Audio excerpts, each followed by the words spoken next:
so many people that have gifting in that area and a passion for that. Our community is broken up to kazoo. We've got so many broken, like from enlisted families in the military that have lots of needs, to our drug culture. We have such a broken community. And you guys, this is my background. When I went to seminary a long time ago, 37 years ago, when I got my MDiv, I was a counseling major. That was in my heart, was a special heart for broken people. And so it's like, it just kind of all came together. And it's like, so that became one of the markers in our vision statement. Yeah. Okay? Now we also were really big about discipleship as a church. We were really big about discipleship. So that comes out in our vision statement. We were also big about, although we are theologically conservative and totally committed to God's Word, we are strong in holding to the inerrancy of Scripture, and we're really committed to God's Word. We believe that the incubator on which lives embrace truth and are changed, the incubator has to be grace. And it better be plugged in and turned on, because it won't transform lives. Truth won't transform lives if it's not an incubator of grace. So we had grace as part of our vision statement. Now that's for us, okay? So again, our vision statement that we took a year and a half to hem out is building a community of grace by transforming broken people into committed followers of Jesus Christ. And just coming up with that does not give you license to go roughshod and start doing that.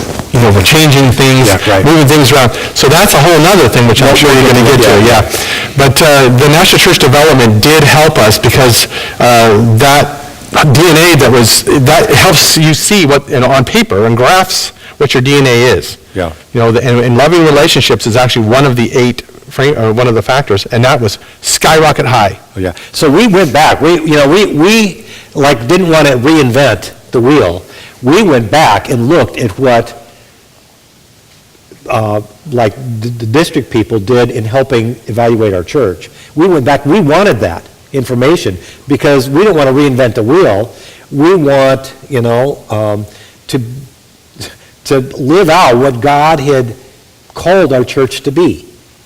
Uniquely. And that was actually in the history, and you could see it. So that was so fun to see that all come together. And parenthetically, also, functional structures was one of the characteristics that you evaluate. Ours was, can you go into the minus with this chart? Because that's where ours was. The bar chart, if there would have been a way to go down below 0, we would have done it. So our functional structures, that told us, you need a change in a revision in your constitution and bylaws. So we did all that as well at the same time. Right. So you got mission, vision, and then you have core values which undergird your vision. And we came up with 8 core values, and we'll show you that in a minute. And then we came up with stages in the central disciple-making process. And what that was actually stages and moving people towards becoming people to live out our vision. Now, Joe, why don't you just take a minute and walk them through this just real quick, can you? Just so they can see what the product is we produced. We don't want to hide and misrepresent ourselves to any newcomers to the church. So as soon as they enter this newcomers class, which takes 8 weeks, and this is the first 3 weeks of it, the last 5 weeks are the EFCA doctrinal statement of faith. We go through that. I don't like people that are coming for a little while and they feel that we didn't tell them what we were about, I had one guy into the class a little bit say, "No, wait a minute. So, question. If I understand you right, you're saying that Jesus is God?" And I said, "Yes, that is what we're saying. He was gone. That was it." We got to be up front with who we are. Well, this first part here is about who we are as a vision, our vision statement. So you can see as we look at the core values, now again, you do your own thing, and you'll have your own vision statement and your own core values. But it took another many months to come up with the core values. So let's see, on page 5, we hooked up our 8 core values to 4 parts of our vision statement. So you have transforming, broken, grace, and community.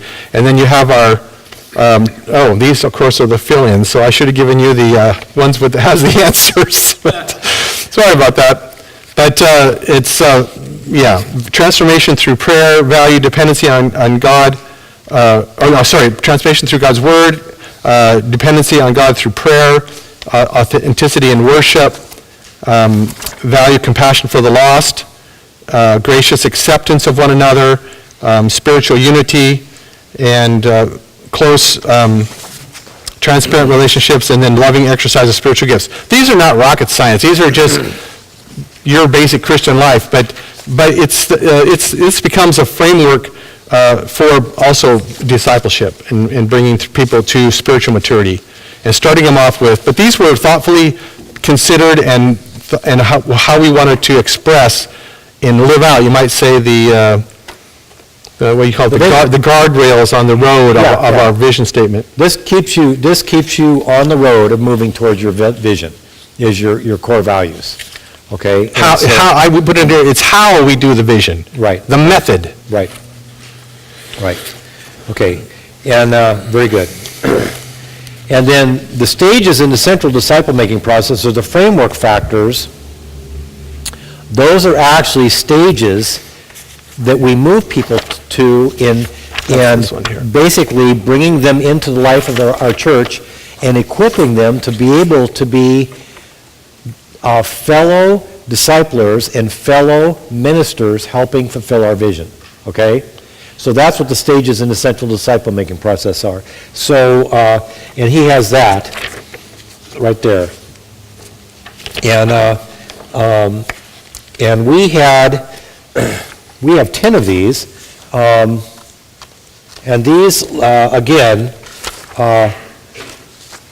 look rather intimidating, but they're really simple. And don't get hung up with the list of 10. I've seen churches that have like 4, okay? Just very simple. What we did is we said when we're bringing someone in, and how do we enfold them? How do we equip them? How do we then launch them out to be vital ministers helping our church live out the vision? And we've got it kind of broken into 3 stages: community, transformation, and commitment. And you can actually see this in our vision statement. This actually reflects our vision statement because we've got these 3 words. Building a community of grace by transforming broken people into committed followers of Jesus Christ. So our vision statement is actually right there. And then we've got it listed as stages. The inviting state. Well, Joe, why don't you go over this? Yeah, I mean, again, this is not rocket science. It's something but the reason that it's good to do, even though you could probably come up with all 10 of these, went like this and say, okay, what do you want somebody to become if they attended your church for 5 years? What would you want them to become? What's the product that you want to see? You would come up with the same 10 things. It's not rocket science. But the reason we put it on paper is to remind us what we're doing, what our vision is, what our mission, how we're going about it. And it needs to be evaluated sometimes. And this becomes, as I wrote on this thing, it becomes a tool. This becomes a tool to organize ministry. So your comm and your elders and your ministry leaders, particularly the elders and the comm, should be able to say, oh, wait, we are really, not doing so good in this area. We need to shore it up. And this is how you evaluate that, how you figured that out, other than some bright spark just saying, hey, you know what, I don't think we're not doing very well at this. At what? Well, you pull this out and say, well, at this. And so we've done it this very year. We thought we'd pulled it out, and we're looking at it and go, you know what, we have slipped in one of these. I'm thinking, oh yeah. So we shored it up. And another one, number 4, connecting. We lost some people, some staff, and we never replaced them. And suddenly we realized we are not doing. And by the way, the description of those are on the second page, the detailed description of what each of those are. So we're not doing good at connecting. We hired this year 2 new part-time staff people to do number 4 because we realized that we were messing up on number 4. And this is basically people that were revolving door, that were falling through the cracks, that were coming in and going back out again. Number 4 stops that, or tries to stop that. And so we hired 2 people just to be part of that, because we evaluated, evaluation sheet, and looked at, man, we're not doing good. So this is a tool for processing, a tool for organizing ministry, a tool for encouraging spiritual growth, because you want people to actually go through these things and learn, and as they come out, you want to think that by the time they get to number 10, they're mature Christians. That's the idea. And then, of course, strengthening discipleship and then hiring staff. That was all to do with this tool. And again, it's not rocket science. It's not new things. These are just normal things, but putting them in an organized fashion helps you. So as an example of the stages of the central disciple-making process, or the framework factors, how many of you guys have read Rick Warren's book, Purpose-Driven Life? Okay, a bunch of you. That's really a classic book. He did such a great job with it. Rick Warren, if you go to his church, his framework factors are 5, and they're the stages that they take people through. They also are the 5 purposes or disciplines in a Christian's life.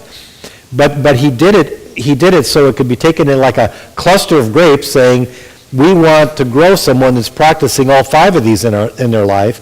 But he also took those purposes and did them in sequence, that these are the key stages in the process of getting someone in the life of our church, growing them, and then launching them out as ministers. What are they? The first one, he said, was worship. The second stage, what was it? Fellowship. Fellowship. The third stage was discipleship. The fourth stage was ministry. Get them plugged into ministry. And then the fifth stage was evangelism. Training them to be reproducers. And all of those 5 would be, if you looked hard enough, you're going to see them in here. Yeah. So I know a lot of churches that like went through the mentoring program with me, that mentoring program that basically latched on to Rick Warren's model of they became their central disciple-making process, is worship, getting people here. If Sunday morning is a gathering place for seekers, then it's Sunday morning worship, and then the next stage is fellowship. So you have a way of connecting with them, okay? And then the next stage is getting them in basic discipleship and getting them equipped to learn about the balanced Christian life and how to walk in the Spirit and how to know who you are in Christ and how to grow in Christ and be able to, self-feed on God's Word, right? And basic discipleship stuff. And then the next stage is finding out where they're gifted and plugging them into ministry. And then giving them, the last one, evangelism, giving them a vision for reaching others, and give them a vision for the world. So not just training them to share their faith, but teaching them how to follow up a new believer, teaching them how to have a missionary heart, how to pray for the world, how to maybe even go and do mission trips and participate in different mission assignments and be an active participant. So you guys tracking with what I'm saying? A quick little warning about that. We went to Willow Creek in 2001. We went to Saddleback, but don't try to copy them. That will just blow up in your face. Yeah. What you have to do is we're Swedes. I mean, Free Church, none of us are really Swedes. I am actually. I married a Swede. Our last Swedish-speaking Swede died in 2004. But we're Swedes. We don't just grab it and swallow it. We're discerning. We take the best of that one, think of some things that the Holy Spirit gives ourselves, and then you mish it all together, right. And then think about it and pray about it and work on it for a year. Yeah. No, that's so good, Joel. That's so good. I know this is like feeding you with a fire hose, and I so apologize for this. Don't mean to overwhelm you, but this part, clarifying your direction, if you as a group slowly and thoughtfully do that, and you really clarify, what is the vision God's given us? What are the core values that undergird that vision? What stages do we see, in bringing someone from the outside to Christ into the life of our church, growing in Christ, and then training them and launching them out? What do you see as those stages? If you can clarify this for your church, and you as leaders come together on that, this becomes transformational to your church. Because I got to tell you, this is where most churches get this wrong. I'm just going to be honest. This is where most churches get this wrong. They never they never slowly and thoughtfully hammer out what is our direction, and then get their leaders behind it, and then train new people, train up-and-coming leaders. You pour it into the life of people coming into the life of your church, and it becomes part of the DNA that you build in them, so they then will all move in the same direction. Because that's the problem with churches, is you get people, you adopt, some turnkey-ready, mature Christians from other churches, and put them in leadership roles, and what do? Before you know it, wait a minute, we're on a leadership board and we don't have the same DNA. We're not going the same direction. Anybody relate to this? It's not fun. Even though It's the disaster of church planning. and even though each one of them, it's on their own, it's a great thing to do. But if you're not all on the same page, you just get fragmented. Yeah. This is so huge. And parenthetically also is that on the transition team, some of the stuff happened after John came. Some of it we did before John came, because if we are calling a pastor, he's going to want to know, who are you? If you haven't thought that through well enough, that's why we did the natural church development, all those things before John came. So when he calls up and we're candidating, she's trying to figure out, who are these people, Yeah. And he could already begin to get a feel, because we did natural church development by then, and he knew where we were strong and where we were weak, and he knew that we needed coaching and we were going to need leadership, but he already had a little bit of a window, and you can speak to that obviously better, into what we were like, because we had given that some serious thought before, the transition team and the leadership before John came. Right.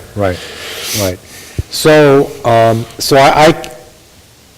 what I want to say in summary of the first point, clarifying direction, is you do that one slowly and you do it thoughtfully, and that's not something you set for 2 years. That's not something you set for 5 years. That's a long-term direction that you embrace. So that's why you do that slowly and thoughtfully. Then the second stage is strategic planning. So in light of having clarified your direction and prayerfully gotten buy-in of all the shakers and movers and the leaders in your church, that this is really where God has called us. This is what God has called us to be, in Christendom. And this is our niche in the greater work of this Holy Spirit in our region. When you settle that direction, then you begin to strategically plan. The first step in strategically planning is preaching and teaching. Why? Because you cannot change structures until you change values. And you can't change values until you teach people. You teach people, this is a biblical value. This is why we need to believe and own and live this value. And these are some of the obstacles of why maybe even we want to resist this value, or here's some of the old values that we sometimes cling to that hinder us moving towards owning that value. And so you let people wrestle with it. You let people incubate. You let people process, because it takes time to change values.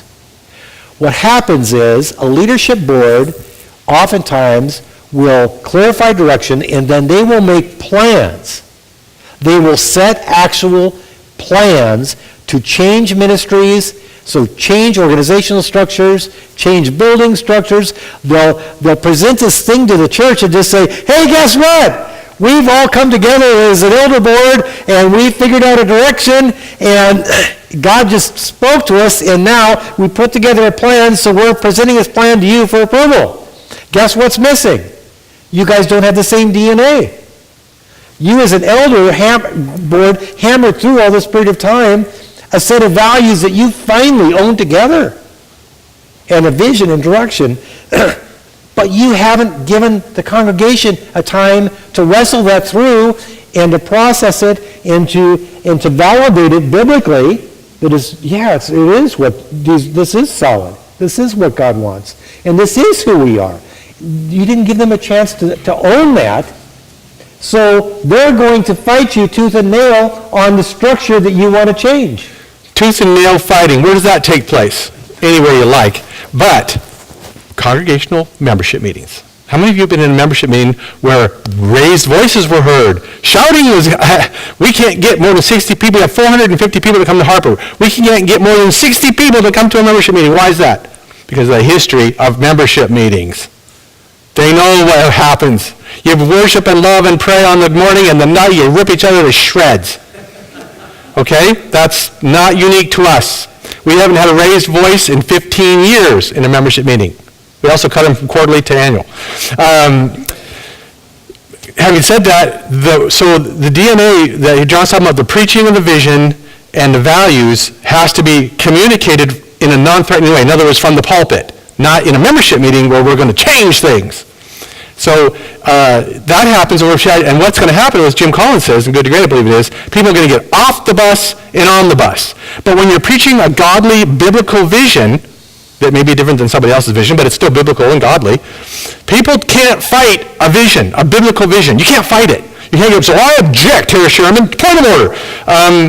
You can't do that because it's of the devil. Loving people, okay, no, it's not of the devil. It's a biblical godly vision. It's just different than yours. So in a membership meeting, that doesn't happen when you're preaching vision and values. What happens is they slip away. Where's so-and-so? Haven't seen him for a few weeks. Oh, who's that? Somebody new, just came a few weeks ago. People get off the bus, people get on the bus when you preach vision and values. And your new senior pastor is going to be the spokesman of that vision. And I think you need to understand that is okay. It's okay. It's okay. We sometimes have like a heart attack that somebody wants to get off the bus. But you know what? If you ever settle down and clarify what God has asked you to do, as soon as you define yourself, there are people that are going to say, oh, that's where you're going. Or that's not me. Well, I don't want to go there. Yeah, or that is me. Or I've been waiting for a church that wants to go there. Do you guys understand this? So what churches do is, because we become codependent to everybody that walks through the door, we're never going to define ourselves. Let's just keep the direction fuzzy so everybody is happy. And guess what? Nobody's you happy. ain't going to do diddly squat for the kingdom of God. Just forget it. You're going to be irrelevant for the work of God and the Spirit working through you to reach a community. Except for the potlucks. They'll still be good. Because you're afraid to have the guts to say, we're not called to be everything. God modeled that through spiritual gifts. He intentionally gave different ones to different people. And the same thing with churches. We each can do, big churches can do things that little churches can't do, but little churches can do things that big churches can't do. Churches that put a lot of emphasis on their music and worship ministry can excel there, but guess what? If they're excelling there, they probably will put less emphasis on another area. But maybe a ministry over here that's really family-driven saying, yeah, but our children's and youth program rock. And that's great. That's what's so great. It's like God has given each of us a niche in the kingdom. And find out the niche that God has called you to based on how He's wired you and gifted you and the resources He's given you and the opportunities He's given you and the needs in the community, and put that all together to pin down what you're called to be, and then come together and stand together with that. Starting with the preaching. That's right. So and over a period of time. Preach it and teach it. So you need to change values before you change structures. Then, And that can take 3 years, oh yeah, maybe even longer. oh yeah, yeah. Oh, okay, so, well, when I get to point C there on under 2, I'll get to that in a minute. Evaluate the church in light of your values. So as you preach and teach these values and the church vision over a period of time, your church will eventually say, wow, you know what? I see that. I see this is totally biblical, and really is how God has wired our church, and I really see this is a need, where this is why he's placed us here in this community, because this is a need in the community that we're gifted at addressing. And when you start to put all that together, your church is going to begin to ask the question, well, wait a minute. To really do this, we got to make some changes here. And your own people will come to you. You've been waiting for them to be open to change, but they'll be coming to you saying, Pastor, I get it. But you know what? To do this, well, we're going to have to change some things. Glory, hallelujah. They're going to be wanting to change Why something. didn't we think of that? Yeah, and that's great, because they'll own it, see? They'll own it, and they'll want to see some changes. And so you can put together, my mentoring program actually had us take our 8 core values and put together a survey. And so it was like, I think 32 questions that, I should have brought that, 32 questions that a person can evaluate their walk with God in light of those 8 core values. And you can also ask people, like collectively, to say, fill out a survey on how you look at our church. How good are we at living out these core values? So they can either do a self-evaluation or evaluation of your church, how well you as a church are doing it, and it becomes a valuable tool in saying, what do we need to do better to align to these values so we can pursue this vision? Everybody tracking with me here? Okay. Then, C, set 1 or 2 year church-wide goals to move towards these values. There's several books that spell this out. Jim Collins' book talks about this. Andy Stanley's book, Visioneering, is in your bibliography. He does a really good job of distinguishing between your vision and your plan. Your vision doesn't change. It's long-term.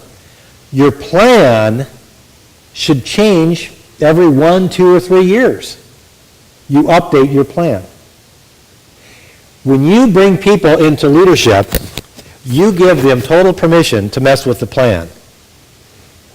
But you do not give them permission to question the vision and the values, because those are long-term. Okay? So when I first came to Harper, I'll just tell you real quick. I think I have time. We have another hour. Okay, so I think we have time on this one, because it's it's an unfortunate story. It's funny now, but it wasn't funny at the time. So, and my church in California, the previous senior pastor invited me to Saddleback Conference with Rick Warren, and I went. This was like in 92, 93. And I went down to that conference, and I just got so hyped up. And so I came back, and I met with my elder board for 6 months and talked them in to some changes that we needed to make. And then we announced it to the congregation. And I'll never forget, there was an uprising. Because there were some ministries in our church that we had never allowed to wrestle through what does this vision mean for us, and is it something I really personally own as well? We never let them wrestle through that. We were just pushing the plan on them, and there was an uprising, and we had to back off that plan totally. So when I came up to Harper almost 16 years ago, I was a very wise Guy. Yeah, church planting consultant. In fact, he's with our denomination now. He was a church planting consultant, very, very wise. He said, because I talked to him, I said, when I land in Port Orchard, what do I have, what can I do? And he made this comment, which I thought was incredible. He said, John, there are some things, there's some structures that right out of the gate, they will give you permission to change because they are totally broken. And they're like saying, Pastor, fix it for us because it's totally broken. So we give you permission to make changes there.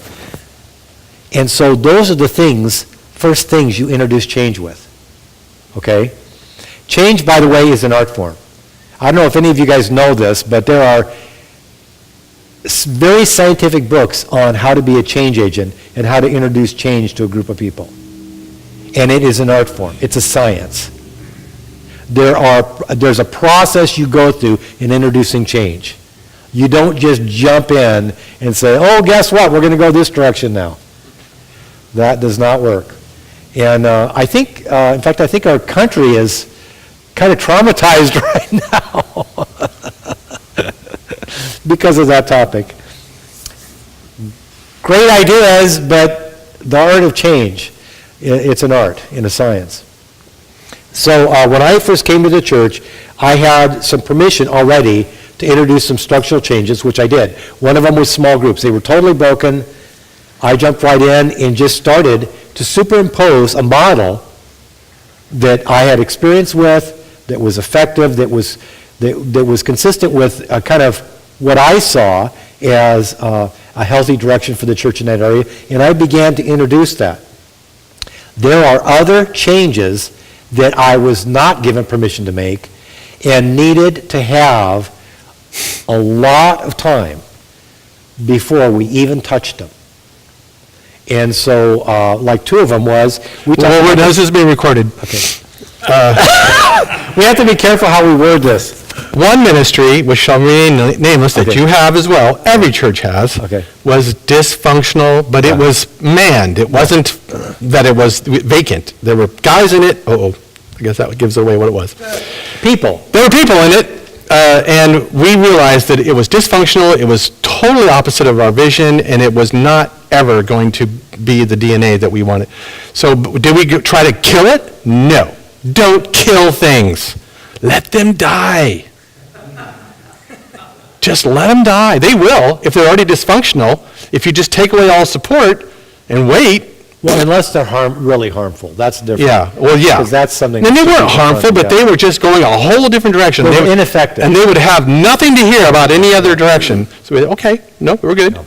Just let it die. And 2 years later, it was dead. Yeah. Not because we did anything, but because the leadership of them got tired, moved away, or just collapsed. Yeah. So what we did is... So this is like probably, you guys, this is probably like 3 or 4 years in to having been at Harper. We began to introduce, so this is after we had, we hammered out the vision and values, the direction, and we began to preach and teach that. And you have bus off, bus on. Yeah, so basically probably 4 years in, it was probably 4 years after I'd been at the church, we began to make some structural changes to help align some ministries in our church to our vision. Like, as an example, and each church is different, but for us, our church didn't have any experience with recovery ministries. And if you're going to minister to broken people, it's kind of like something you better get on the radar screen if that's what you're actually called to do. So we intentionally wanted to build into our DNA and build structures of intentional discipleship. So we first started healthy discipleship groups. That was a priority, ahead of looking at recovery. But eventually, once that was in place, then we talked about, but how do we minister to people that are too broken to be in a discipleship group? They're too broken.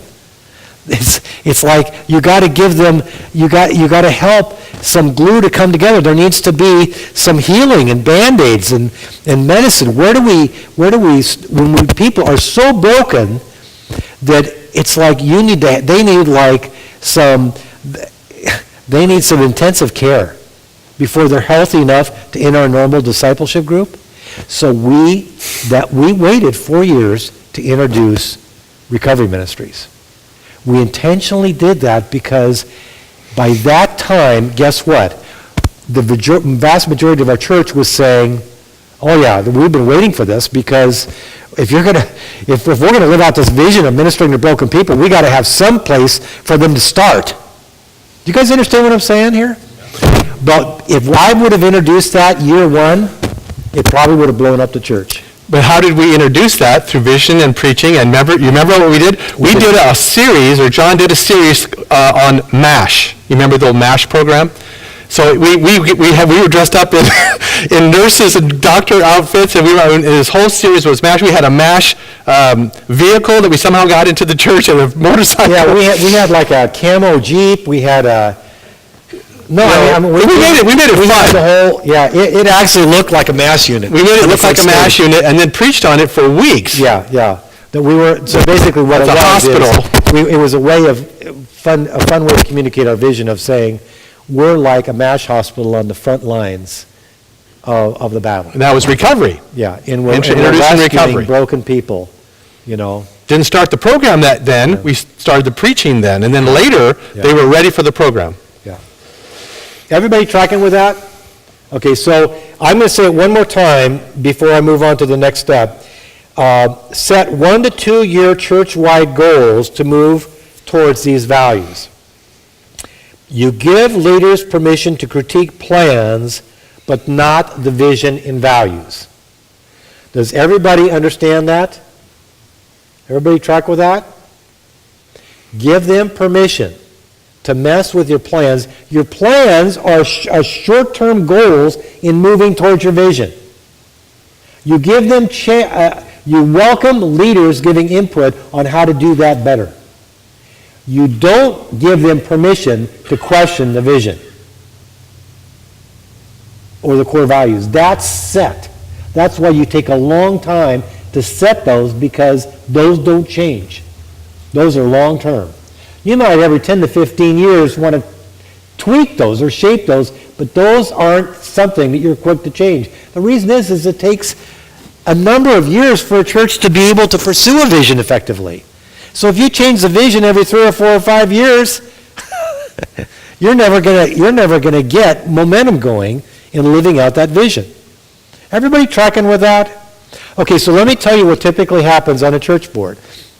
Because we elect, we have a rotation where we elect guys on and gals, they come on and off boards and committees and stuff. Well, what happens is that over time, you have somebody come on a committee or a board that doesn't have that DNA in their system.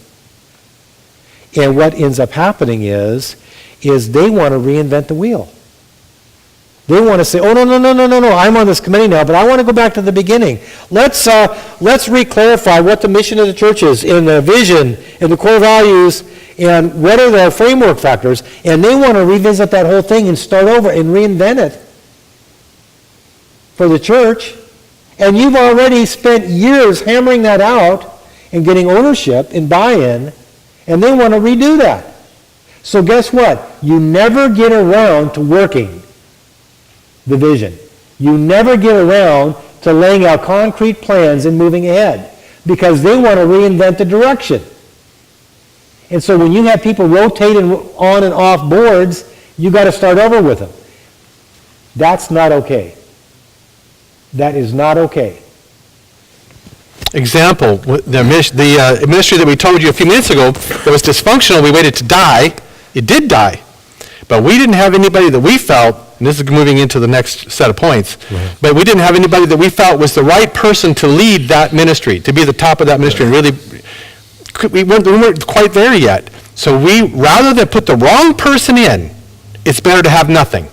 It's better to let a core ministry flounder and die and be dead for, I think it was dead for 2 years, 2 or 3 years, before God's brought the right guy with the right DNA who stepped in and it just took off, because it was the right person for the job, not just filling it with warm bodies. That's good. Okay, one other comment before we move to the third stage here on developing ministry teams is that when you set 1 to 2 year goals, if you have done a good job of preaching and teaching the direction of the church, meaning mission, vision, values, and framework factors, if you've done a good job of teaching that to your congregation, and your congregation has begun to own it, then collectively you set 1 or 2 year goals, and those become church-wide goals.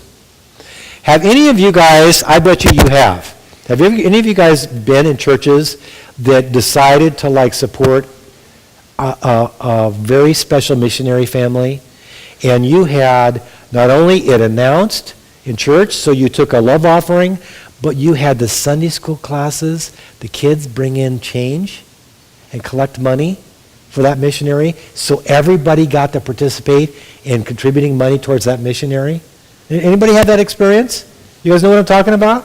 Yeah, where kids, I remember my kids, my daughter would say, Dad, she was little, my Heidi, who's college age now, but she was little, and she said, Dad, I want all the pennies in the house. Why?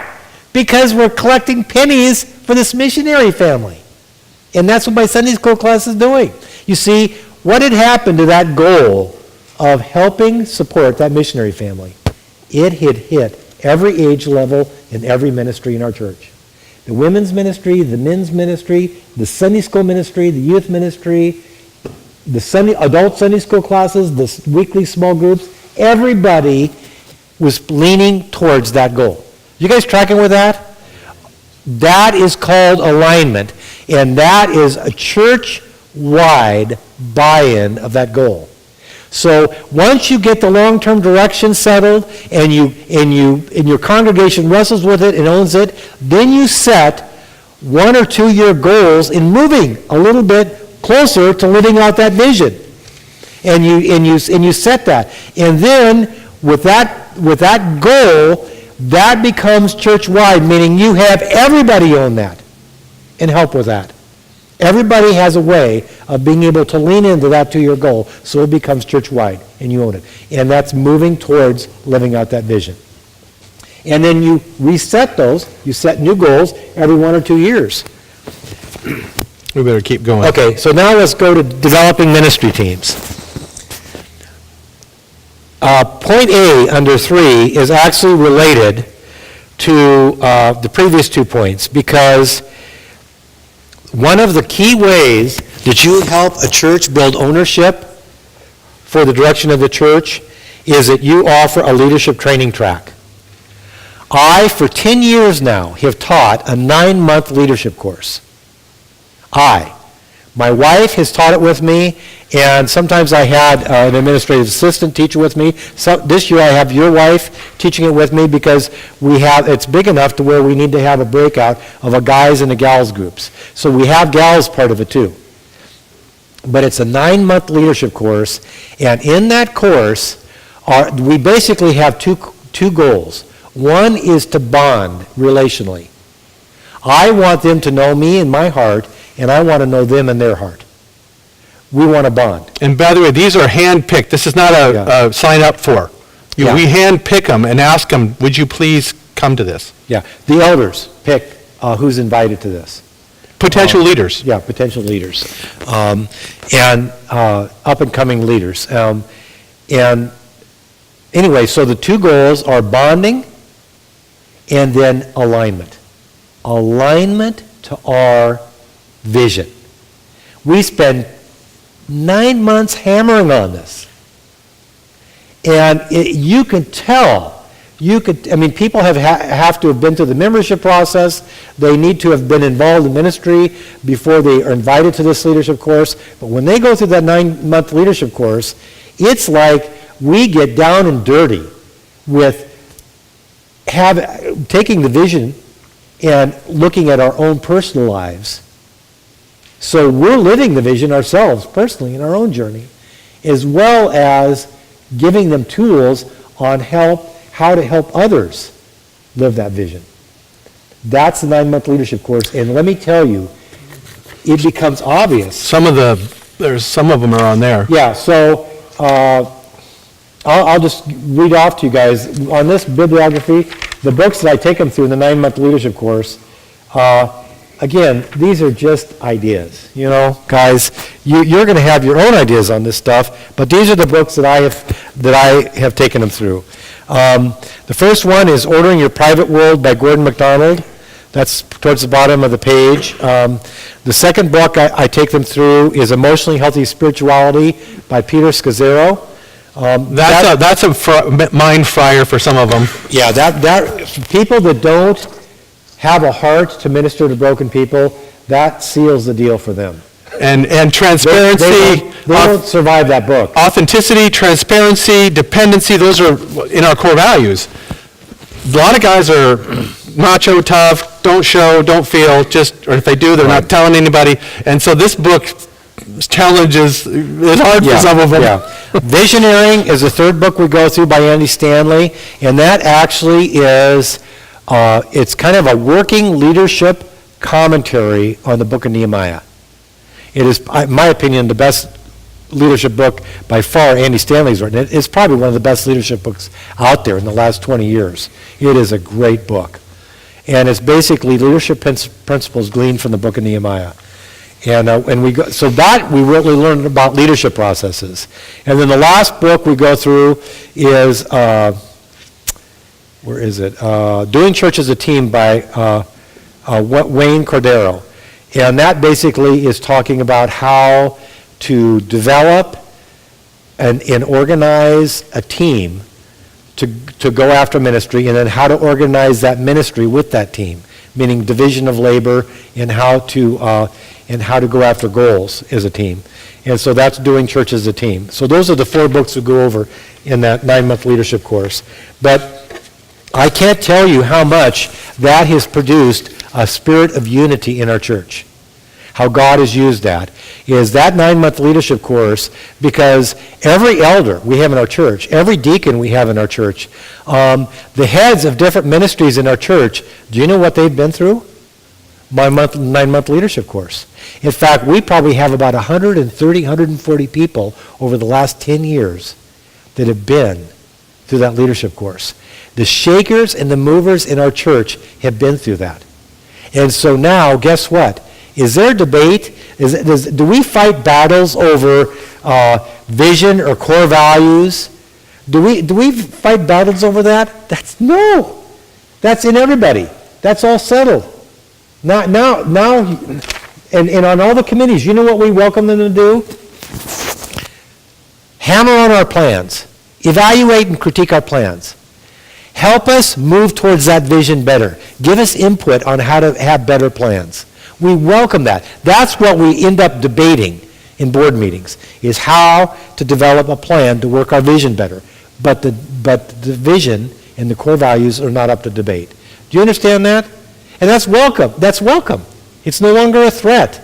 And nobody's undermining the church by saying, well, just like you wouldn't want to let somebody on your elder board that has a radically different view of the sign gifts than you have, would you want that person on your elder board? How about someone that just has a really hardline position on a particular, very specific view of eschatology? Would you want that person on your elder board if they have a hill that they're committed to dying on, but none of the rest of you are? You wouldn't want that person on your elder board. You would practice selectivity in picking leaders, right? You do that with doctrine, so you also do that with philosophy of ministry. So that's what my 9-month leadership course is. It is a gate. In fact, the book, he's a free church pastor in San Diego. Larry Osborne wrote a book called Unity Factor, and he talks about guarding the gate. And that book is about church boards, Unity Factor by Larry Osborne. And that's what that's about. It's guarding the gate. To make sure that you get people in leadership that are like-minded. Do they have different gifts? Yes. Do they have different backgrounds to bring insights? Yes. Do they have different opinions on how to, the plans that you should have? Yes, and you welcome that. You want that. You want fresh ideas. But they don't have permission to challenge your doctrine because you've already settled on that. What are essential doctrine? What's non-essentials? What hills are we going to die on? What hills are we not going to die on? And they also are not given permission to question or challenge the direction of the church overall, because that's already been hammered out and settled.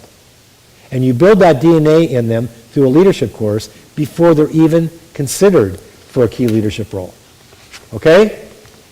That right there, if you just do that, Yeah. that will save you so much heartache, you won't even believe it. And you'll actually get something done. Because you won't be reinventing the wheel with every new board. You'll be moving ahead, okay? We just, 2 guys stepped off our elder board, 2 guys stepped on, we did in the last 2 weeks. Not even a blip on the screen. It's like they were always there. Yeah. Okay, so the developing ministry teams, you guys, I'm just going to fly through real quickly because this is kind of an involved process, and there's a lot more reading you would need to know to kind of know the backstory about what I'm talking about here.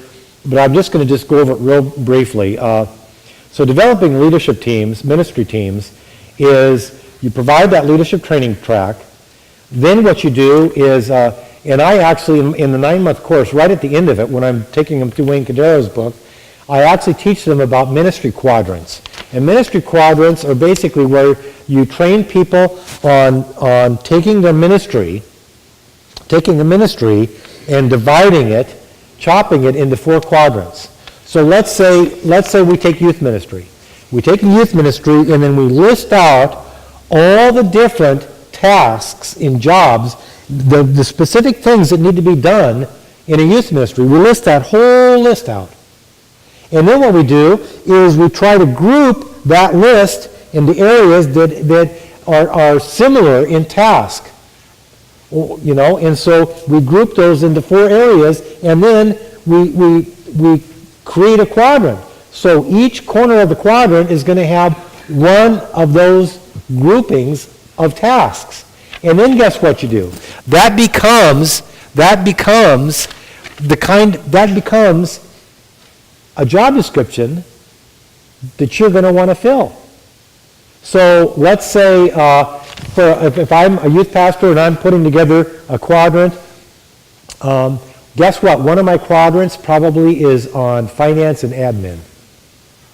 Because youth pastors, they oftentimes have heart attacks trying to, do the detail organizational piece, or, always, crunching the numbers and having a nice little spreadsheet, for the church treasurer, Well, so you have somebody on your core team that's good at that.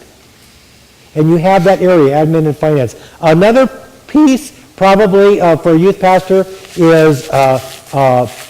is teaching.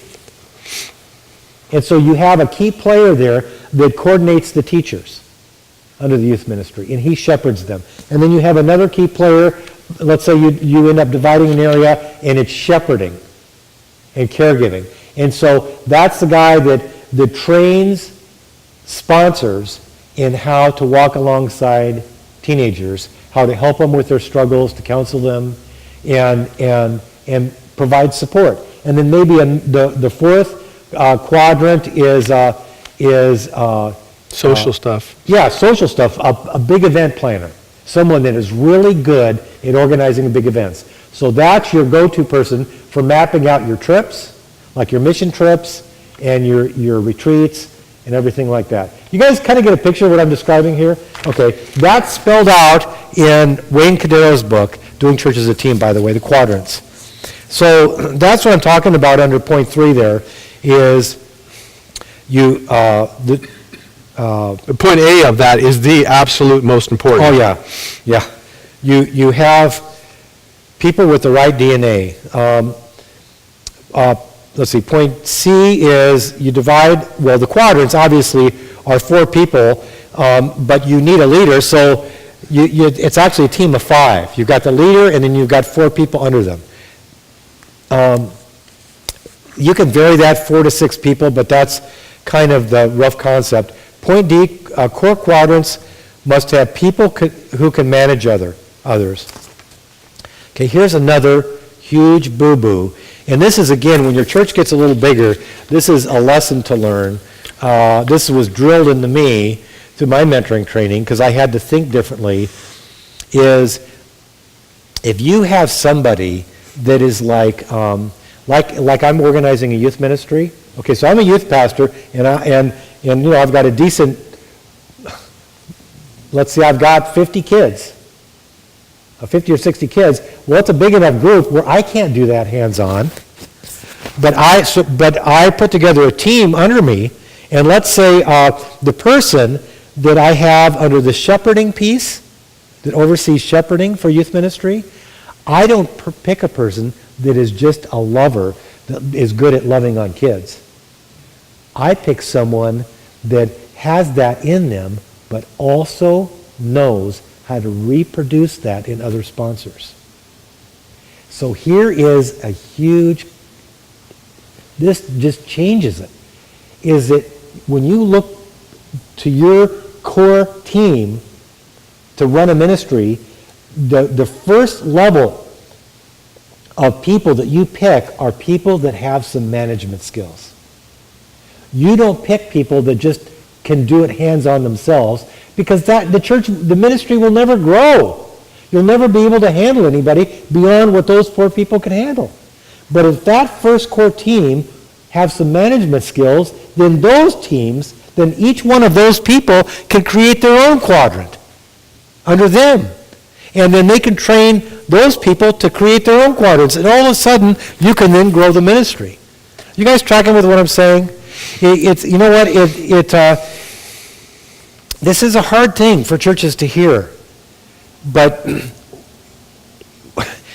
we need to glean people that are not only spiritually mature, people that share the same DNA, but we also need to glean people that especially for the core teams that have some healthy people management skills, because that is just so important.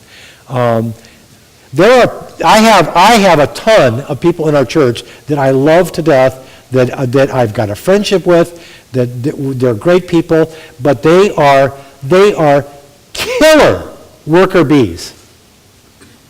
They say, John, give me something to do. Not working killer bees, but not working killer, bees. No, killer working bees, I mean wonderful. They are super servants.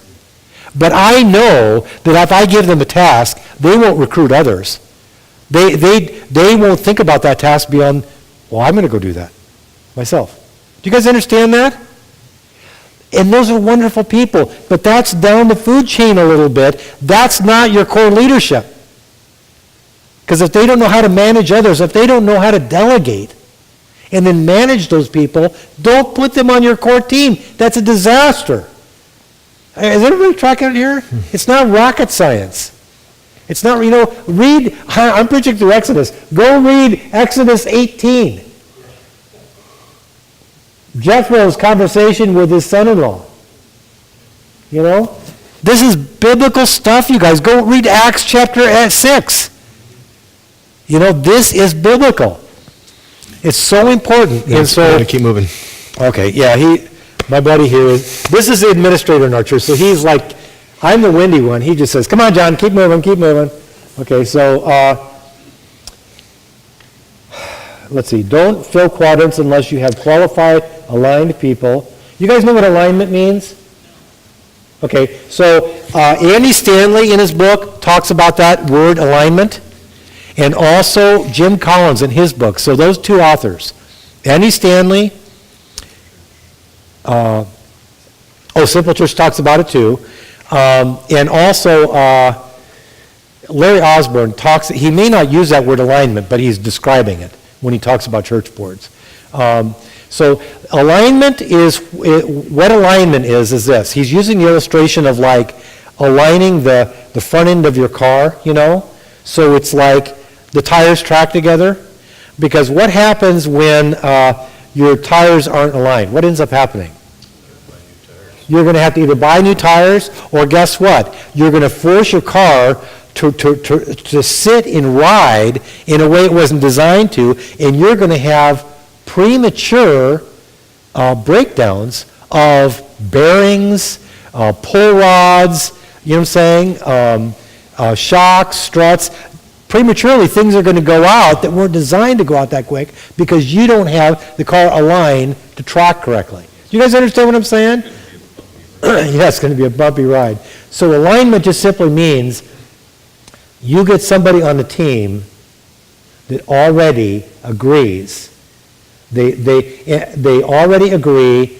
In fact, you guys should write this down. You guys should write this down if you're taking notes here. There are 3 kinds of alignment that are non-negotiable. And I preach this a bunch of times at our church. Besides, it's in my leadership course every year. There are 3 types of alignment. There's doctrinal alignment. Okay? Everybody agrees on that, doctrinal alignment. We're good free church people. We all agree on that one. But then there's philosophy of ministry alignment, meaning alignment on the direction, the mission, vision, core values, and framework factors of your church. There's alignment there.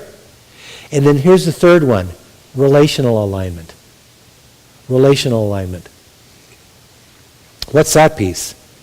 That means people do not come into leadership in our church with an agenda to chase out the rats or drive somebody out of ministry or to straighten somebody else out. If that's their agenda, they'll never get in leadership in our church.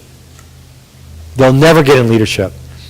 They need, when they are entrusted with leadership, we need to see tangible evidence that they love the leadership of our church that are already there. And they're committed to supporting them and working with them. And that the pastoral staff that's there, they are committed to them and they love them and support them. Here's just a little sidebar.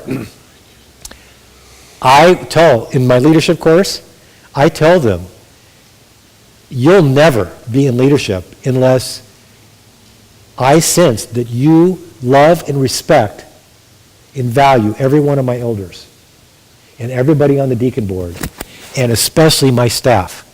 In fact, I said, I'm a lover, but you will see my claws if you go after my staff. I said, it doesn't mean that they can't make mistakes and don't need to be corrected from time to time, but if I sense you undermining them, you will see my claws. Because that's never okay, ever. And so people that come into leadership, there has to be relational alignment. You guys tracking with this? You know what that does? I will tell you what ends up happening. You end up naturally selecting people that are a little bit more healthy relationally.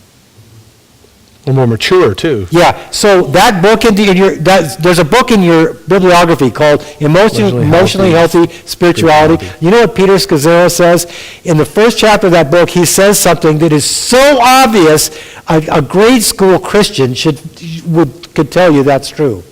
But there are us old, seasoned church leaders that don't operate this way.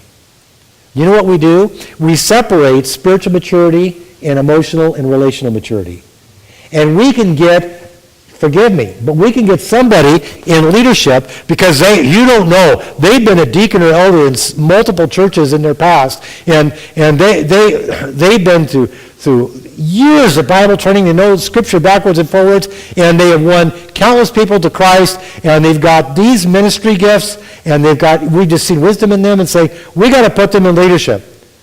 By the way, they're cantankerous, they don't accept correction, treat their wives they backbite, and they've got these, but you know what? That's all other stuff. Spiritually, they are mature, because they know God's Word, and they've won people to Christ.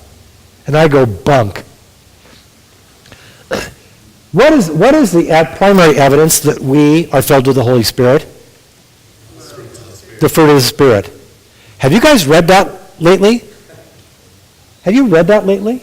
Have you looked at Galatians 5 and read what the fruit of the flesh is compared to the fruit of the Spirit? How many of those have to do with emotional and relational maturity? Okay, so what Peter Scazzero does is he connects back up the obvious. He says if a person's spiritually mature, guess what? They're becoming emotionally and relationally mature. Meaning that they keep short accounts with people. They don't hold grudges. And they come humbly to people when they confront them. And they're open to correction. And they give people grace, they give people permission to not be perfect, but to be in process. And that they're committed more to their own maturity and growth than they are to somebody else's. That's someone that's displaying maturity. You guys tracking with me there? That's huge. I can't even tell you enough.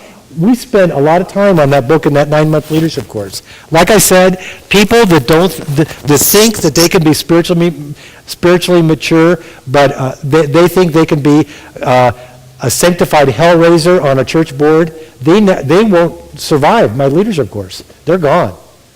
Typically, they're never invited to begin with because my elders handpick the people that are invited to that course, but they never survive. And they shouldn't. They need to grow up first. Can I just be honest? They need to grow up first. They need to learn how to play well with others. Shame on us for putting in leadership boards people that we know don't know how to play well with others.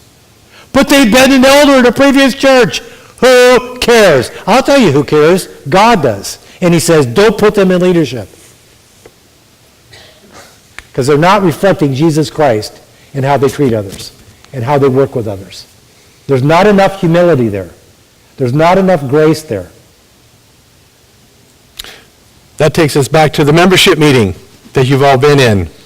Those are the ones that would treat people and talk to people in such a way that you're mortified when you think what was happening in the morning that day of all love and worship. And how do you disassociate those two things in one day? It doesn't make any sense. So I'm done talking. So why don't, for this last one, do you want to just show them that we have a global system, you guys. Okay, I'm going to spend 1 minute on this, and then Joel's got to talk to you about the bylaws. We have global ministry systems. The global ministry system is there are a bunch of systems that are sequential stages in our central disciple-making process. So, and I apologize that I don't have a blackboard or whiteboard to put this on, but just imagine, so our church is a little over 400, 450, 425, something like that. So just imagine we have these different ministries out here, okay? So, we got children's ministry, we've got youth ministry, we've got men's ministry, women's ministry, we've got our recovery ministry, we have our small groups, we have our worship ministry. We have all these different ministries out there going on in our church. We have senior adult ministry, and these ministries, if we don't have them aligned together, working together, they become silos. And what silos are is a ministry that thinks it has its own life, that doesn't have to work with other ministries. They compete and fight for the worker base that's in the church, but they want to call their own shots. They're not supervised by the staff. They're their own little silo. They're their own little world. You know what? That's toxic, and that's totally unhealthy biblically. It's not biblical. How you protect against that is not only build alignment through preaching and teaching your vision and values, and then offering a leadership course to build that DNA into your people, and then select people for boards and committees that have that DNA. Those are ways to protect against that. But also, what you do is, where did my little list go? What you do is you develop a central disciple-making system that everybody owns. And the central disciple-making system at our church is run by the pastoral staff and the elder board. And all the ministries support this. And the central disciple-making is a sequence of different little systems. So the first system is our welcome ministry. And then it's our welcome ministry, or you could say assimilation ministry for newcomers. And then and that system, and Joel could describe it to you. Actually, it's spelled out in that right here. It's on this one. Here, so here is our central disciple-making process. It's all spelled out here. And this is something run by the pastoral staff and the elders, and all the ministries own this. This basically is a central pathway in the middle of the church that all the ministries feed people into going through. So everybody feeds people into going through this system, and then as it kicks out people that have been trained and are ready to launch out and do ministry, we feed them back to all those different ministries. So they all make sacrifices because these ministries feed people saying, you know what, you can attend Monday night women's ministry, but we need you to go through the central disciple-making process taught by the pastors and the elders. You guys got that? But then guess what comes out the other side? We send back to Sandy or to Kathy a mature woman that knows how to disciple others, and we're going to send her right back to that ministry to be one of their leaders. So the central disciple-making ministry, or central disciple-making process is these steps. And these are little systems. So we have a welcome ministry, we have a membership process, which is really the discovery class and to join the team. And then we have plugging people into fellowships. We have... Small groups, that would be. Yeah, small groups. And then we have serving and equipping is my 9-month leadership course, as well as a disciple-making course. And then we want them to have short-term mission experiences in learning how to catch a vision for the world. And so we have this process that the pastors and elders run that everybody feeds people into going through, and then as I graduate, we feed them back into the ministries of the church. The book in your outline that talks about the central disciple-making process is Simple Church. And that's by Tom Rainier and who's the other guy? Eric Geiger. Oh, yeah, Eric Geiger. So, okay, I'm done. Okay, we're going to move on to the green sheet, number 2. This is a little bit more practical. We're going to talk about this. You discuss, we'll talk, questions, comments. This first, that green sheet, you need one? There we are. Yeah, take whatever you need. So I didn't come up with any of this stuff on the top. This is from, I think, which one is that one? It's One Size Doesn't Fit All by Gary McIntosh. Basically saying when you're thinking about bylaws and constitution stuff, well, mostly bylaws, that they're going to be framed differently by the size of church that you are. So a small church, he says you have attendance from 50 to maybe up to 200, maybe not quite that big. How do you make decisions? We get together every month on Sunday night, and they all get together and put up ideas, and the key families will carry the day. You know, they'll be voting, and that's how you do every decision. What color should the chairs be? What color should the carpet be? Well, let's get together and we'll vote on it. That's small church. And that's how your bylaws will be written.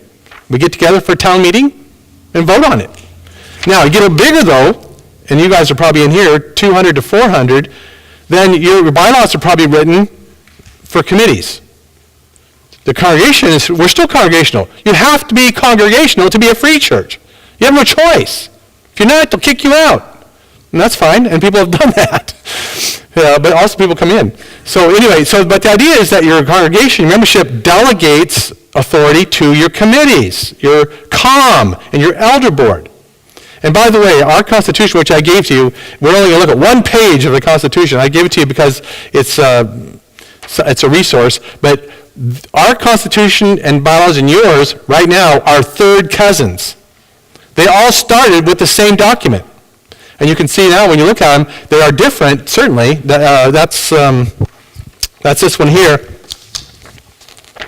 You'll see on that there are some similarities even now, after 3 or 4 revisions on both sides.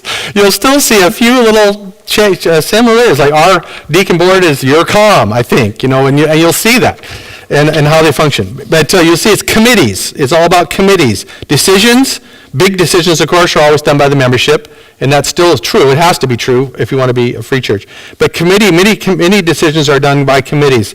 And then as you get larger, which we're not quite there yet, you'll see that in our Constitution. We're still functioning at medium church Constitution, but I'm going to show you how you can transition without changing your Constitution and bylaws too radically. And when we changed it in 2001, just before John came, any new pastor knows you don't want to be using up all your honeymoon money on things like the Constitution. That's deadly. So we knew that, so we changed it all before John came, so he could come and just start preaching vision without wasting all that they call change in your pocket, that honeymoon stuff on stuff that has you're going to get crucified on, is this bylaw stuff, because it's so emotive. If you've been to membership meetings, you know what I mean.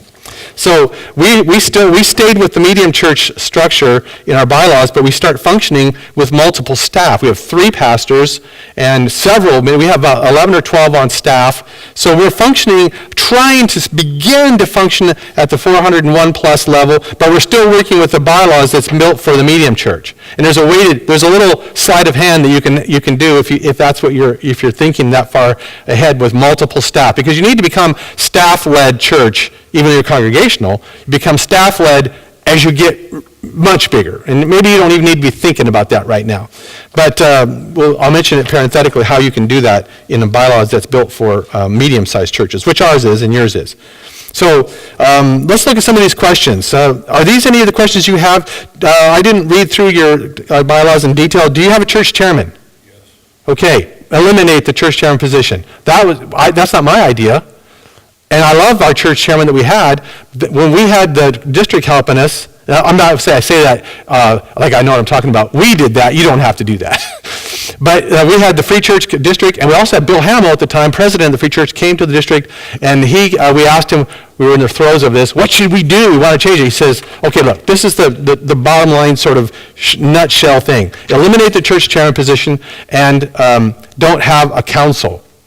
Have an elder board and a deacon board underneath it, authoritatively. Congregation, elder board, deacon board, and which would be your comm. And thought, wow, that changes 95% of the free churches in the world because they all had church chairmen and pastor. Okay, so he said, okay, let's think about that. How can a church chairman and a pastor be both spiritual leaders and authorities in the church? How's that going to work? If they're twin brothers? No, I know lots of twin brothers couldn't do that. In other words, it's almost impossible. It's a no-win situation. Unless they're pals, buddies, eye to eye, and completely see each other, there's always going to be tension between those two positions. And I know why they put it in there, the Swedes, originally. It's a check and balance. So you don't have an authoritative pastor that beats the crud out of everybody. You have a church chairman who can say, oh, wait a minute, you can't, let's not do that. But okay, so that was one thing, is we simplified and by the way, our page 11, it's the only page I wanted you to look at on this one, page 11, we actually put it in as part of the bylaws, and it wasn't my idea, but I think whoever thought of it was a great idea. So basically, it shows the flow chart of how it works. We had a church chairman and an elder board that was, and this was can you imagine this? We had an elder board. What does the elder board do? Spiritual leaders. We had a council, a church council, chaired by the church chairman, of 14 people that met every month in meetings. That's another thing you want to eliminate. Nobody likes meetings. It's texting is the thing, is the new meetings. So you don't need meetings you just don't need all those meetings, but that's a sidebar. We had a council of 14 people, and somebody thought, well, the elders should be on the council. Really? You think? So, because the council was all of the deacons, with 2 members up from each of their boards, who made all the decisions of the church, all of them. Ones that had nothing to do with your area of ministry. Your CE board, you'll be talking about the carpet. You want to be, everything was talked about by this council, led by the church chairman, who the pastor was a member of the elder board, had 2 representatives on 14. And so finally somebody thought, that seems a little dysfunctional. This is back in the middle 90s. We need to have the elders have a little bit more. Okay, so they said, we'll still have the council and all that, but the elders will be able to veto any decision of the council. Let's do that. So here's the elder board, the spiritual leaders of the church, led by the pastor, and they have the leadership ability of this. Follow me, I say no. They had veto rights. No. That was the authority of the elder board. The council makes the decisions, and you can say, I don't think so, guys. But you can't come up with your own leadership plan. You'd have to just veto theirs.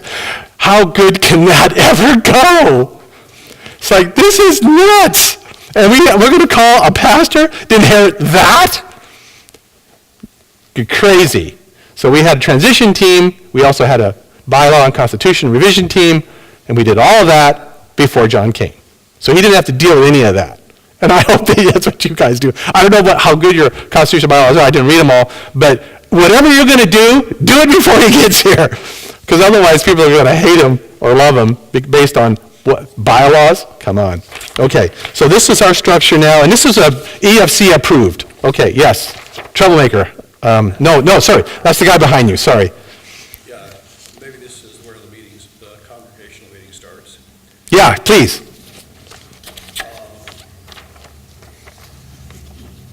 I don't think you have to do something just because you can. Okay? You can change them now, and it's a good idea what you're saying to avoid the new pastor expending energy on. And goodwill, yeah. But that begs the question of whether the change is needed Oh, yeah. in the first place. Exactly. I think that that's not needed, and I believe that the structure you're describing is truly silos. I definitely appreciate what you're saying to avoid the silos of these ministries, but this is definitely a hierarchical, not a congregational structure. And that needs to be addressed. That needs to be addressed by the teams that you've set up. Because nobody can come into this, what I'm hearing, and by the way, I think there's wonderful things I'm hearing, just really wonderful things. Please don't misunderstand. But what I'm hearing is that nobody can come into your church and to be involved in ministry unless they're picked. And I don't think, I've always, I'm retired now, thank goodness, I've always felt that leaders tend to think that they can look into other people's heads and hearts. And I have a real strong belief that that's not possible. Mm-hmm. And Yep. people who believe that I know he's strong and I know he is weak, people who have that attitude, I fear them. Yeah. I think that maybe we possibly maybe miscommunicated there. That hand-picking, and that's strictly for the upper leaders. The people that are doing the ministry, anybody can be involved with anything. But in the upper leaders, the ones who are in your leadership, elected leadership positions, and by the way, there's all sorts of leadership all the way through, but we only have, maybe 14 ones that are actually elected by the congregation. Those are the ones that need to be aligned and are all on the same page. You're going to have lots of people down underneath that are just learning. They may have lots of different ideas, and they're okay. They can still serve, but they won't get all the way to the influential leadership positions unless we're unified, I think. But that was the concept anyway. It's not certainly going all the way down to you can't serve coffee unless you're aligned. No. Bottom line, I'm unalterably opposed to changing the Constitution bylaws now. Yeah, and maybe they don't need change. I don't know, but that's what you guys have to determine. So some concepts in the bylaws, that was one of them. Do you want dual leadership? What leadership? You can't have two equal leaderships. That's called democracy. And we don't do democracy. We do congregationalism. That's why, when I first came to Harper many years ago, you had a choice between two people for one position. I don't know if you guys do that or not. But so let's say such and such a committee, you have two choices. That is devastating. It's a popularity contest. That's not congregationalism, that's democracy. And having two sides of any issue that vie for position, that's called our Congress, democracy. Where one party, one factor of thinking is over here, and after an election, a few of them, now it's the other side that's stronger, and they're going to push their way, and the other one just has to bear it for 4 more years, or 2 more years. And that's how, you don't want churches like that. You want churches that are unified, and so we call that affirmation. So here's how we dealt with that, because believe me, in our Constitution Bylaws Rewriting Committee, this was a very big deal. What was the hottest topic in ours? When you're talking about your Constitution Bylaws. Our hot button was term limits. Didn't the disciples have 2 candidates to replace Judas? Yeah. Well, then Is that biblical? Did they do the right thing? We don't know. well, if you, Those guys did it. well, if you don't believe the Bible, Well, they didn't model it. They didn't say this is a model. They did not necessarily think that was a great idea. I know that the guy that, I remember standing when I first got back to Harper in 97, I was stood for a committee, somebody nominated me, and it was on the ballot, and the other guy lost. He'd been there longer than me. He left the church. Couldn't take it. He was ashamed, humiliated. That's not what we're about. We're about affirmation. Well, how can you have affirmation and still protect the congregation? That was the big question in the bylaw revision. Term limits. And so anyway, this is how we did it. Affirmation means that you have, like the Russians, they always said they have, democracy, and they always had a high vote. Yeah, they only put up one candidate, and they have voted for them. Well, that's what we do. You put up one candidate. But how do you know then, that he's not going to abuse power and all that? Well, term limits. So with the elders, for instance, and we also went no terms, but every year, annually, every year. And not 50%, 75%. Supermajority every year. So if you abuse your position and become a bit of a cantankerous old sort of, and how many people does that take to say no more? In our church, of how many I said? It takes about 5 or 7. Why? Because only 60 people come to the membership meeting. Who comes to membership meetings in a typical church? The people who are upset. How many votes do they need? 25%. If we have a quorum of 35, which we have, how many is 25% of that? Do the math. Guys, we had one time in 15 years that a guy was not elected to the membership, or to the elder board, with he being the only candidate. Yes or no is your choice, not two people, yes or no. No has to have teeth. No, with the supermajority, every year has teeth. And that's how we got 97% of the congregation to accept the bylaws, changed as they were, or not changed, whatever they need to be. But because that was the big touch point, term limits. Should there be term limits? Should we restrict people who are doing a good job to 2 terms of 3 years? Or do you, well, no. What we did was you can be on there forever, theoretically, but annually with a supermajority. The other board, the COM board, would be 50%. That's how we dealt with that. Here's another thing. I don't know if it's in the bylaws. I don't think it is. But how we work is that the elder board works by consensus. You know what consensus is? As opposed to voting. We haven't voted on the elder board in 15 years. Consensus. But yet, do we make decisions? Yes, we do. Hard decisions. And so what are the plus sides and the negative sides of consensus? Consensus means that we don't all agree. There might be, there's 10 of us on the board, and 2 of the guys are strongly opinioned about, and that's okay, by the way. We're aligned, we're all on the same vision, but when it comes to, we support each other, doesn't mean we agree on everything, and we have 2 guys that are saying, you know what, I just think we're going the wrong way, just like you're thinking right now. We're going the wrong way with this, we don't need to do that. Okay, so if that was an elder board that was thinking, discussing that, if 2 guys out of 10 were strongly thinking, nah, you guys, I just don't have we stop. Full brakes, all stop, quick silent. Stop. 2 guys out of 10 are strongly opposed to this. If I voted, it would be 8-2. Sounds good, doesn't it? 8-2. 5-4, if it was 9.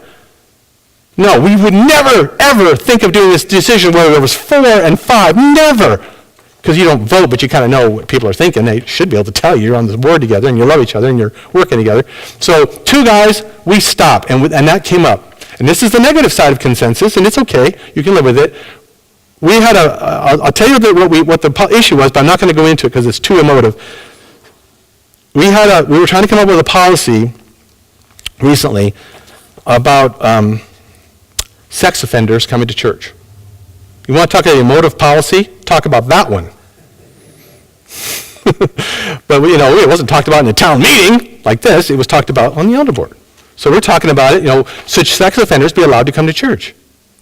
Well, talk about what did Jesus do? Of course they need to come to church. That's clear. But how do you protect the congregation, which is our job as elders? Okay, so there's our dilemma, right? So we started wrestling through. We come up with a draft policy and all that, and 3 guys are saying, no, I still have a hard time with this. Could we pass it right then and there if we voted? Oh, yeah. Yeah, 6-3. At that time, it was 9. 6-3. No way. No way was that going to happen. Those 6 guys said, if you guys are that concerned about it, we obviously have not talked about this enough. So let's talk some more. And we did. And here's the negative side of consensus. You know how long it took us to come to consensus? 3 years. And people were asking, come on guys, where's this policy? We're not ready yet. Why are we ready? Well, I didn't want to say because we're fighting about it. No, because we're not unified about it yet. And when we finally came to one, there were some reservations still, but now they had been addressed enough that 2 or 3 guys, it doesn't mean you have to have full buy-in on everybody, but 2 or 3 of them say, you know what, it's to a level. We've got it down, honed it up to a point where, you know what, it's okay. It's not the best for us, but we will support it, and we're okay. And are you sure? Yes, no, we're sure. Are you absolutely sure? Because we're not going to do this if you're not for sure. It's totally loving, totally working together, and then we were able to produce this thing. What did the sex offender do for those 3 years? That's a good question. There were 1 or 2 that were grandfathered in, but the rest of them had to stay out until we were ready. And it's unfortunate. And that is, when I say stay out, it means they weren't disallowed from the church, but they couldn't come to worship services. They could come to certain like men's ministry things. When there weren't children on campus, they could come, and they had special meetings that they could come to. They weren't allowed, and even now, not allowed to go anywhere near the children's ministry area. There's no signs that say it, but they let them know. And there's chaperones and the whole thing. But I don't want to get into all that. Would you be the same way about a gay or lesbian person? Oh, goodness, no. Well, I mean, No, not for coming to church. Sometimes they are, we've had many, sometimes most of the time gay and lesbian people in general won't come to church unless they already are thinking about searching, like they have some questions that they really want answered. Unless they're trying to protest and get in your face. We haven't had any of those, but they won't come generally unless they are seeking some way. So they're generally respectful, but you still see a public display of affection that's a little bit unacceptable even for heterosexuals in church, and they'll be in arm maybe or something like that. But no, I mean, they're totally welcome. That's who we're. That's a different discussion. That's a different discussion. Yeah, it's not really a bylaws discussion. time is up, unfortunately. Okay, so is there more questions about bylaws? I mean, we've heard one, that they don't need to change, and maybe they don't. But what issues would you be wrestling with? So I heard what you're saying about wanting to have people the same age in leadership, people that think the same in leadership, and participate the same in leadership. How far in the church does that go downhill? Till we get to the point where we're saying we only want people to come to our congregation that are thinking. No, it's just the decision makers at the top. That's all. It doesn't go any lower than that. They're all learning, and by their experience and what they're hearing, in the preaching of the vision and all that, they're becoming more and more understanding of the vision, and they're either deciding, well, I don't want this, and they're left, or someone says, wow, that's just what I was looking for, and they come. And so there isn't much discussion about it. Really, it's only at the very top levels of leadership that you need that. Joel, I don't think that's quite true. Okay. Ministry leaders, team leaders, if you're in a position, you're leading ministry, Right. they're going to have that alignment too. So it's not just elected.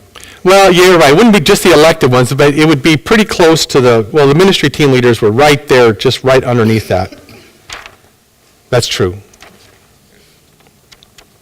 If we can go back to the strategic ministry focus, on clarity and direction, the vision is made, I believe you said, by the elders? Or is that- The main decisions of the church are made by the elders. The ministry boards, which I think you call the COM, what we did in making this, what we did was we liberated the ministry board people from having to make decisions outside of their area. Why should a children's director or a children's ministry Sunday school teacher have any concern about making decisions about what we're going to buy or what we're going to do over here? All they did was stop them from doing their jobs. So each of those ministry boards have complete authority to do whatever they need to do in their ministry area. Do they meet with anybody? Or They have their own ministry board meetings, yes. But who makes that vision for each church? Who makes that vision? The overall vision is the elders. Okay, Yeah. that was my question, because then if you go down to number 2C, it says, give the leadership permission to critique plans, but not the vision. Right. So if you've got, say, a group of 5 elders here that have made the vision, Okay, one of them that's left, they brought another one in that has a little bit different vision. You're saying give them all permission, but they can't change what they did 5 years ago. They can't change that. So I think the saying that the elders draft the vision is way too simplistic a statement. That's way too simplistic. It really took probably 2 years for us to clarify our vision. We surveyed boatloads of leaders and shakers and movers, people that were in position, people that used to be in positions of leadership in our church. It was like, you guys, very slow and thoughtful process and prayerful process. And so, no, it was way more than the elders. Yeah. The They articulated it. The elders helped articulate it and wordsmith it, but a boatload of people in the history of our church had input into it. Yeah. A boatload. And so that's where it was like, lots of people had input into that thing over a period of time. It was thoughtfully done, So not, that's not, where- to- And so that's where, and it was like, again, the vision is something that if you hear it, it's like, it's basically the Great Commission, but it's tailored to where your church is uniquely gifted and where God has placed your church with opportunities. And so it's something that isn't going to change quickly over time. And so that's where we're kind of trying to get at, is saying be slow and thoughtful about how you pin down your core direction. But then once you have it, leave it alone and work strategy on how you're going to work that out. And that's called a plan. And have creative minds, give fresh ideas there on how to work it. And So should that vision be brought to the congregation? Ideas on what the church's vision was, or is that going to be the elders that are going to say, "This, we came together with us, the pastor, and the comm. This is our new division," and kind of like you say about an elder, you get this one choice, either yes or no. Does the congregation, if we're a congregationally led church, do they have any say in that? in what? In what that vision is, what it means? Well, through Because if you have the, what that vision is, the congregation not even having a word in it, well, no, it's dictatorship. the gathering of that, all that information, the gathering of that, as you just described, comes from the grassroots up. And you give them, that's why you take so much time. Because you're not evaluating just your idea, you're evaluating what's all down there, and you're processing it all and evaluating it. And of course, the new senior pastor also has a fairly strong, bent, and that's that's why it's important to have a little bit of an idea about your vision and values before you call a pastor, because you're going to get what he brings. And if it's a different vision completely than what you even were beginning to think about, you're going to have interesting time. And so, the new pastor needs to kind of know where your heart is and where you're leaning, so that you can bring the right guy. And then he'll be articulating that from the pulpit. You don't change anything for 3 years. He's going to just preach it. And so people are going to get used to hearing it, and you've already kind of dug around with people that have been here before, and you're not dictating anything. You're listening, you're assimilating, your new pastor is preaching this vision. It's just going to flow naturally, because that's how it'll be presented through 3 years of preaching. I'm interested to know if we're talking on the same page, because we have our mission, right, that we've come up with and developed, and it's kind of been presented. But this vision, I don't know that we have a vision statement. Do we have, Pastor Charlie? No, we don't yet. So we're still working on that. So But there might be one, it's just not articulated. There might one still already be there, and that's what My point. that's your point. Me as a person out here in the congregation, I haven't even heard what that vision's been talked about. Well, you won't hear it. You will never hear that. that's part of why Charlie Yeah. brought us here, I think, is to kind of just talk about saying, is as far as getting our church strategically equipped to go after a common mission and vision. How do we do that? That's kind of, I think, why Charlie brought us. And actually, to be really candid with you, I think that hammering out the vision and setting that in stone, I would not do that until the senior pastor Yeah. is here. I will tell you, because he is part of the mix of how that gets hammered out. Right. And so I think that that's important. But when you're candidating as a pastor, like you did, you got to get a feel for where the congregation is at. You're talking to a search committee. Yeah. They need to be representative of the congregation. I assume they are. I hope they are. And so that whatever you've got now, because you're not visionless, you just maybe haven't written it down on a piece of paper. But you're gonna communicate who you are to a candidate when he asks questions. He's going to ask questions that are going to reveal who you are. Yeah, I don't want this to come out wrong, but that's part of the problem that I have is the groups that are brought before us is just like we get to vote on one elder. There might be people out in the congregation that have really good ideas on what the majority of the congregation want, but they aren't even asked because they're not one of the, quote, chosen ones. Well, the quote chosen ones their job is to be asking the people down there and finding out. Right. If they're not doing that, then they're not doing their job. Yeah, The congregation comes from a different DNA, from the congregation. Yeah, I think, and I think I've been a pastor with the Free Church almost 33 years, and I have seen a change in our denomination as far as how they look at articulating church structure. And I think we've actually moved to a little bit more healthy balance. I think years and years ago, there was such a hardline stand on congregationalism that it ignored some other things that are clearly taught in Scripture about leadership.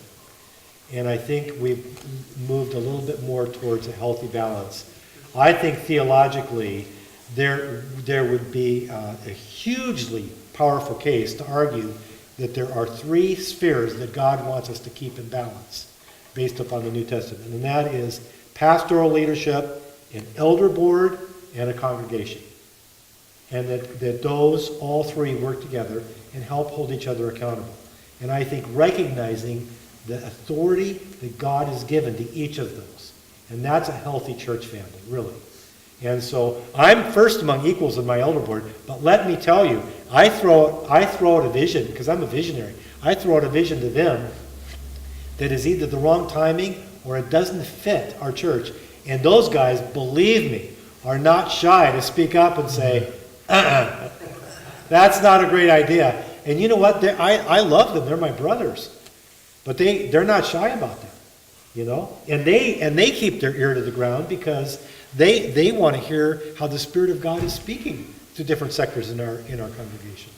So Yeah, when you get a healthy environment going, it's like, can I just be really blunt? People are going to be more concerned about being out there doing ministry, impacting lives, than they are about, did I get my share of the voice in the color we painted that wall? Or what kind of carpet we chose in here? Or how we, what exact curriculum we picked for that kids class? It's like, I think you get the church moving towards living out the vision, and they're going to be, the vast majority are going to be about, I would want to be out in the trenches impacting lives.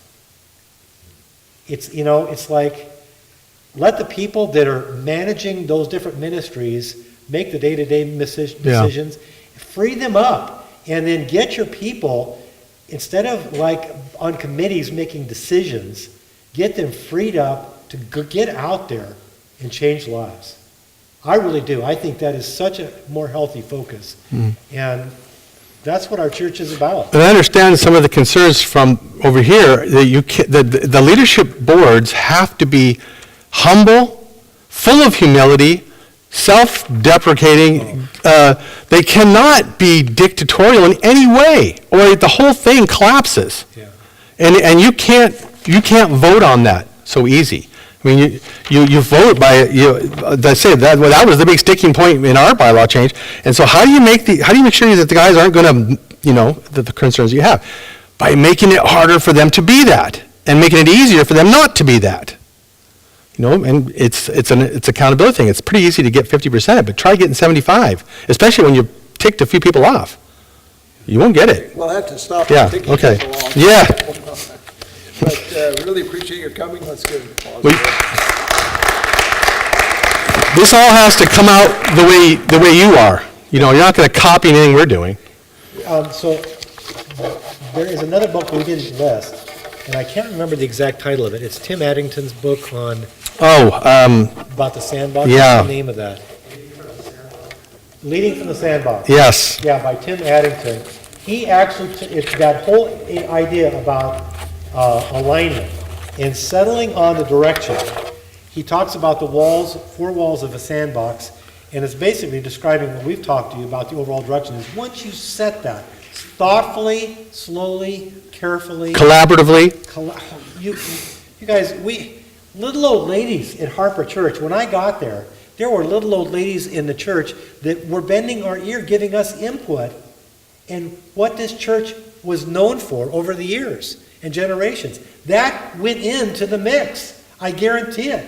So many people had input into that direction before we said it, that it was like the elephant in the room. It was obvious, saying, this has been our passion for how many generations here, and this is our heart, and this is a community that he's dropped us in, where the doorway for the gospel is huge here.